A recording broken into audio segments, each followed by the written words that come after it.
Hi friends, this is your ఆదర్ నుగా kitchen channel open చేశాను. Please follow and subscribe. Today special ఏంటంటే పచ్చి రొయ్యల మసాలా కర్రీ అన్నమాట.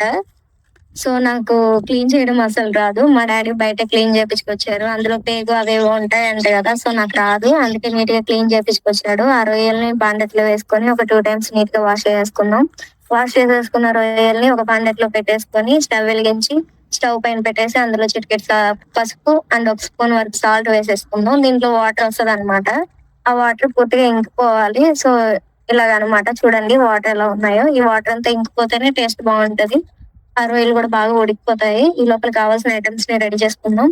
సో ఫస్ట్ ఏంటంటే ఒక టమోటా, ఎందుకంటే రొయ్యలు అనేది స్వీట్ ఐటమ్. సో టమోటా ఒకటి వేసుకుంటేనే బాగుంటది కర్రీ కాబట్టి. అందులో 2 మీడియం సైజ్ ఆనియన్స్, అలాగే ఒక 5-6 4 పచ్చిమిర్చి, ఒక 4 ఎండుమిర్చి, అలాగే ధనియాలు, పట్ట, లవంగాలు, జీలకర్ర, అన్ని ఐటమ్స్ మిక్సీలో వేసేసుకుందాం. మిక్సీ పట్టేసి పక్కన పెట్టుకుందాం.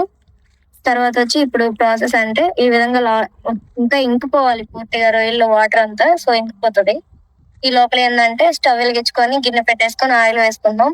ఆయిల్ హీట్ ఎక్కిన తర్వాత ఈ రెడీ చేసి పెట్టుకున్న మిశ్రమాన్ని అందులో వేసేసుకొని బాగా ఆయిల్ సపరేట్ అయిపోవాలి. ఇది ఫ్రై అయినట్టు అర్థం అనమాట. ఈ లోపల రొయ్యల్లో వాటర్ కూడా ఇంకిపోయింది. స్టవ్ ఆఫ్ చేసుకుందాం.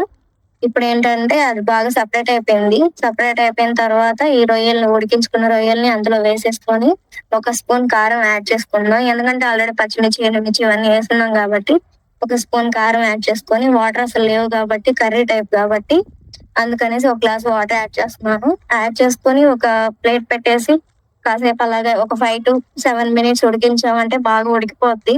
టేస్ట్ అనేది బాగా ఉంటుంది. తర్వాత వచ్చి ఒక 5 minutes 7 minutes తర్వాత తీసేసి సాల్ట్ కారం సరిపోయా లేదా అని చెక్ చేసుకొని ఏమైనా తక్కువ అయితే యాడ్ చేసుకొని, అలాగే నేను ముందుగా రెడీ చేసి పెట్టుకున్నటువంటి మిరియాలు, ధనియాలు వేయించిన పొడి అనమాట. ఇది లైట్ గా వేస్తున్నాను, ఆల్రెడీ మిక్స్ చేస్తున్నాను కాబట్టి. సో ఈ లైట్ గా వేసేసి ఒక 2 minutes హై ఫ్లేమ్ లో పెట్టేసుకొని దించేసుకొని వేడి వేడిగా అన్నంలో కలుపుకొని తింటే టేస్ట్ అయితే చాలా బాగా వచ్చింది. సో మీరు ట్రై చేయండి. వెళ్ళేటప్పుడు లైక్ చేసి, ఫాలో చేసి, సబ్స్క్రైబ్ చేయండి ప్లీజ్. బై.